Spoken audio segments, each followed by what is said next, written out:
What once felt like comfort may no longer feel that way today. A salary that used to cover rent, groceries, and a few nice dinners out now barely stretches to meet monthly obligations. It's not just about inflation or rising costs, though those matter. It's about the shifting standards we silently adopt as we grow. What we considered enough in our early 20s feels inadequate in our 30s, not because we've become greedy, but because we've changed. Our responsibilities have grown, our goals have matured, and our perspective on what matters has evolved. The truth is, comfort is a moving target. Most people don't recognize this shift until they're already frustrated.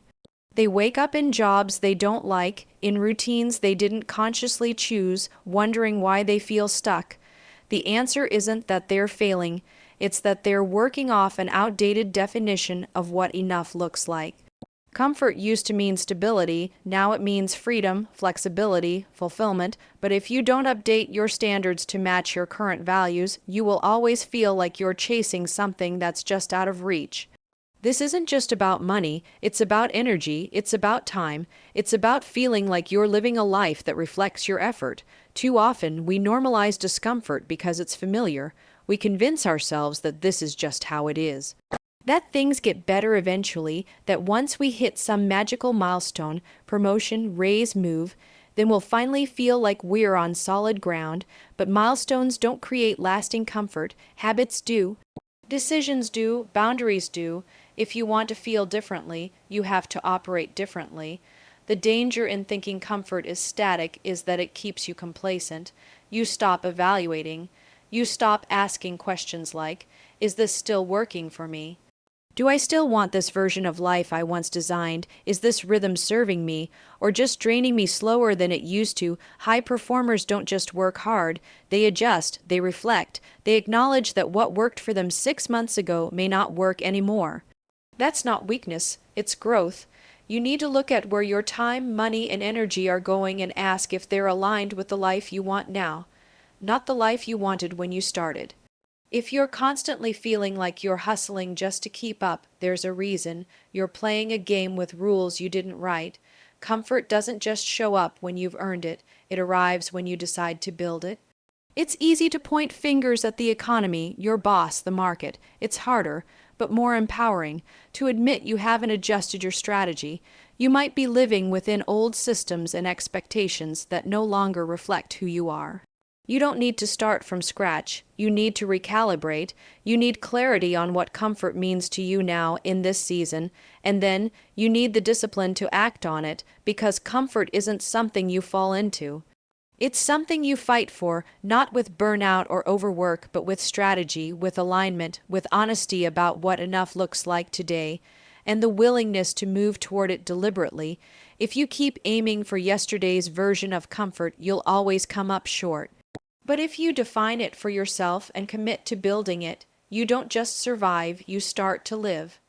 There's a widely accepted narrative that says if you work hard enough, everything will fall into place.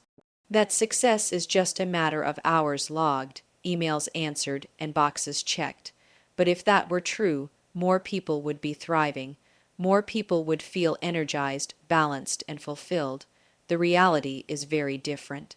So many people are working long hours, sacrificing weekends, juggling responsibilities, and still feeling like they're barely keeping up. The truth is simple and uncomfortable. Working hard does not equal thriving. Thriving requires more than effort. It requires direction, alignment, and intention. You can hustle for years and still end up in a place that doesn't fulfill you because you were climbing a ladder that wasn't leaning against the right wall. That's what happens when hard work isn't paired with clarity. You become efficient at doing the wrong things. You get busier, not better. You achieve more but feel less, because thriving isn't measured by how much you do. It's measured by how much of what you do actually matters. People love to glorify grind culture, the late nights, the skipped meals, the endless pursuit. But at some point you have to ask yourself, is this working, not just financially, emotionally, mentally? Physically, because thriving isn't about being the last one to leave the office, it's about being the most intentional with your time. It's about having the capacity to enjoy the life you're building, not just enduring it.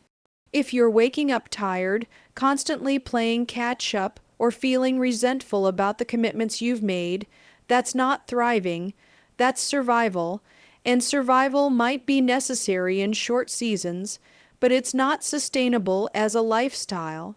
You weren't meant to live your entire life in stress mode. You weren't meant to knuckle your way through every week and call it progress. The people who thrive are not the ones who work the longest hours.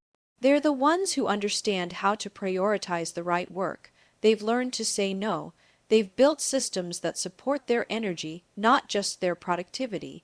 They protect their calendar like it's a bank account, because it is. Every yes is a withdrawal, and every misaligned commitment costs more than it's worth. What most people call hard work is often just unmanaged busyness. They're reacting, not creating. They're busy solving problems that come from not having a strategy in the first place. That's not leadership, that's firefighting, and it burns people out fast. Thriving requires stepping back long enough to zoom out, to get honest about what's working, what's not, and what needs to change. You can't thrive without margin. You need space to think, to reflect, to recalibrate, and that space doesn't just appear, it has to be created. That might mean delegating. It might mean redesigning your workflow.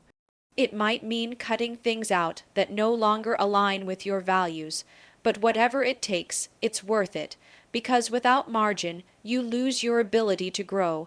Hard work is admirable, it's necessary. But without strategy, it's just noise. Without reflection, it's just motion. Thriving is the result of doing the right work in the right way at the right time. It's what happens when effort meets alignment. When hustle meets purpose, and it's absolutely possible, but only if you stop confusing exhaustion with achievement.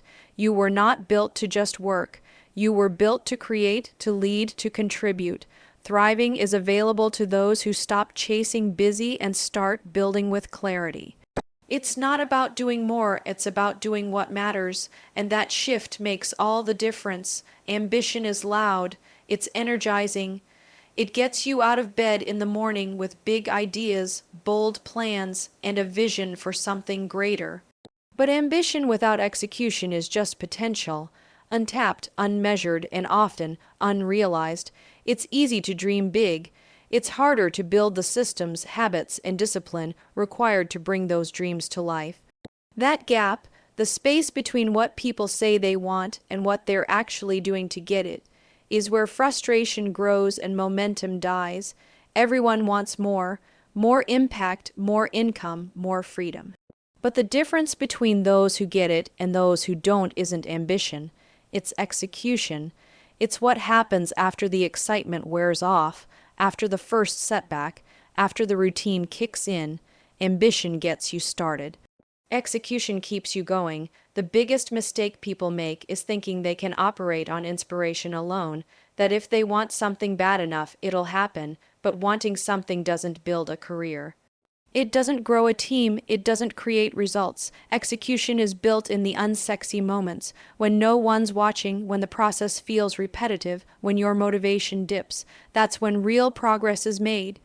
The people who close the gap between ambition and reality are the ones who keep showing up with consistency and intention, even when it's hard. There's this common disconnect. People say they want excellence, but their daily habits reflect comfort. They want to lead, but they avoid hard conversations. They want freedom, but they're not willing to plan, schedule, or set boundaries. There's a reason goals feel so far away. It's because most people live in the idea of what they want, not the reality of what it takes to get there. Execution demands trade-offs. You can't do everything. You can't be everything. You have to choose what matters most and commit to it. That's where people get stuck. They want the result, but they resist the discipline.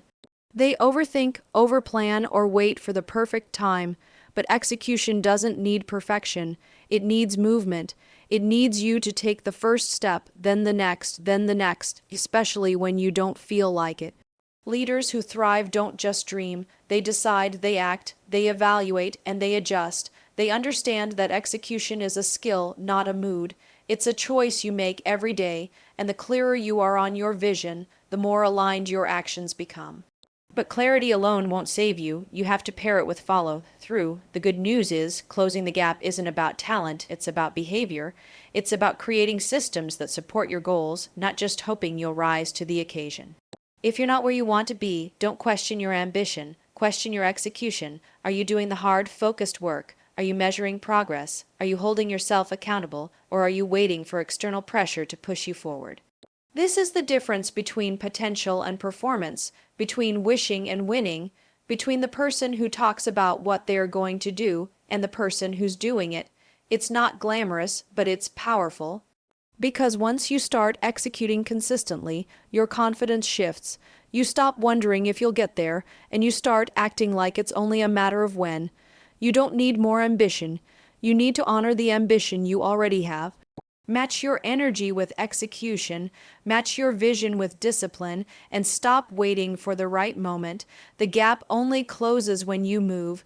Taking ownership over outcomes is one of the hardest shifts a person can make, and yet it's the most empowering one. Most people are conditioned to look outward when things go wrong. They blame the economy, their boss, their team, the timing, the tools, the environment, everything but themselves. But the moment you decide to take full responsibility for the results in your life, whether personal, professional, financial, you move from being reactive to being in control, and control, not comfort, is the first step to real progress. Ownership is not about blame. It's about recognizing that even if something wasn't your fault, it's still your responsibility to respond, learn, and adjust. That mindset separates leaders from victims. Leaders don't spend energy pointing fingers. They spend energy fixing problems. They understand that outcomes don't lie. If the results aren't there, something in the process needs to change, and they're willing to start with themselves. We all hit roadblocks. Deadlines get missed. Projects stall. Expectations fall short. That's part of life.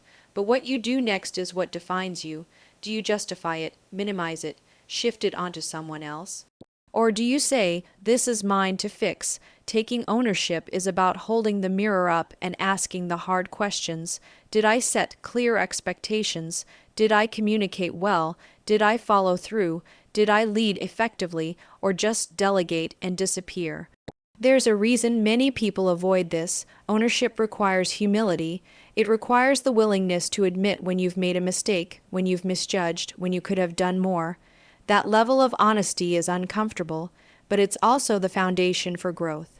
When you stop outsourcing responsibility, you start reclaiming power. You realize that you're not at the mercy of your circumstances. You are the driver, not the passenger. This mindset shift has a ripple effect. When leaders model ownership, teams follow suit. Accountability becomes a norm, not a punishment. People stop making excuses and start solving problems.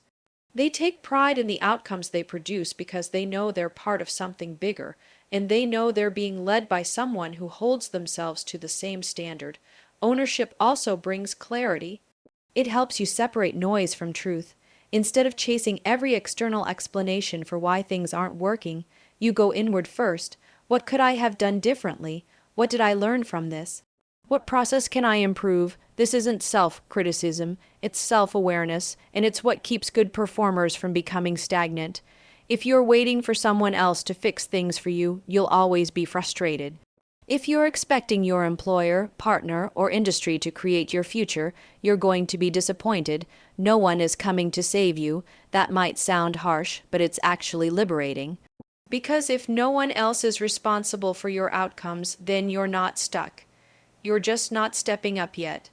Owning your outcomes doesn't mean you control everything, but it does mean you own your response to everything. You own your attitude, your choices, your calendar, your communication, and the more consistently you take ownership, the more consistently you create results, not perfect ones, but real ones, ones you can learn from, build on, and be proud of.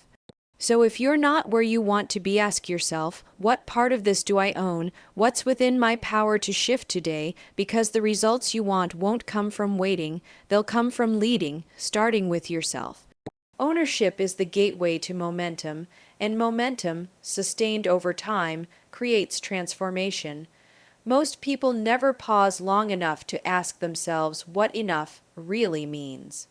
They chase it without defining it, working more, earning more, consuming more, hoping that at some undefined point comfort will arrive, but enough isn't a number, it's not a job title, a bank balance, or a square footage. It's a decision, and until you decide what enough looks like for you, you'll always feel behind, no matter how much progress you make. Intentional design means taking control of that decision. It's about refusing to live on autopilot, where your schedule is filled by default and your goals are inherited from someone else's definition of success. If you want to experience peace, fulfillment, and clarity, you can't rely on chance. You have to build your life on purpose. That starts with defining what matters, and just as importantly, what doesn't. Redefining enough doesn't mean lowering your standards, it means getting honest about your values. It means stripping away the noise and expectations that aren't serving you and asking, what do I actually want this to look like? What pace do I want to move at? What kind of work energizes me? What kind of life am I proud to lead? When you answer those questions clearly, the way you use your time, money, and energy shifts. You stop measuring your life against other people's outcomes and start building one that actually feels good to live in.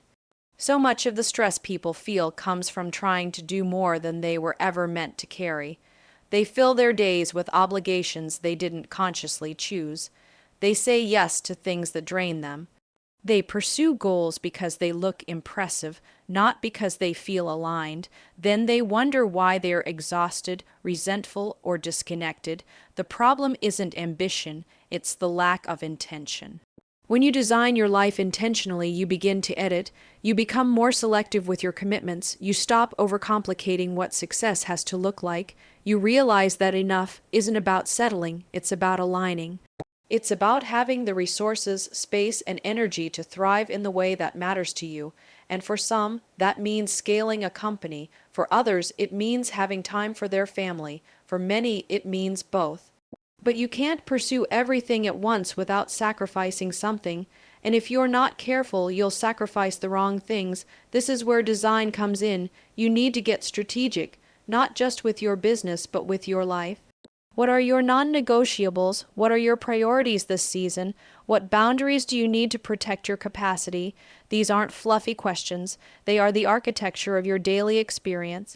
And if you don't build that architecture intentionally, someone else will build it for you. You also need to be willing to revisit and refine. What felt like enough a year ago might feel restrictive now or excessive. Life changes, you grow, and with every season, your definition of enough should evolve, but that's not failure, it's maturity. Staying flexible while staying grounded in your values is what allows you to grow without losing yourself. Ultimately, designing your life with intention doesn't mean you won't work hard. It doesn't mean you won't stretch, risk, or hustle. It just means you'll do it with clarity. You'll stop performing for other people's approval and start building a life that actually supports the version of success you believe in. Enough isn't found, it's defined, and the power to define it has been yours all along. Once you claim that, everything else, your goals, your decisions, your peace, starts to fall into place, not because it got easier, but because it finally got aligned.